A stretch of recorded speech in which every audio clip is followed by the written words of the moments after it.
How to refer friends in the Bolt app. Hello friends, welcome to today's tutorial. In this tutorial, I will show you how you can refer friends in the Bolt app, and here is how to go about it.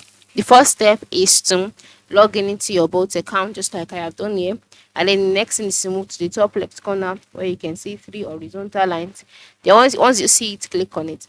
Now I must let you know that before you can refer friends in the Bolt app, you must have used the application to a certain point whereby you can now see the option called free rides. So free rides located under promotions.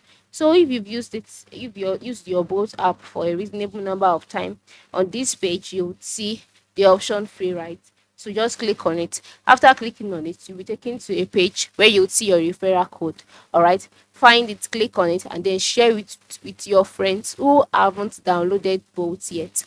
Only new app users can use your code, and then once your friends enter your code in the app and takes their first ride, they will get a discount, and then you would earn Bolt credit. So this is how it works.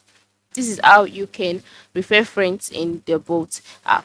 Thanks for watching and have a good day.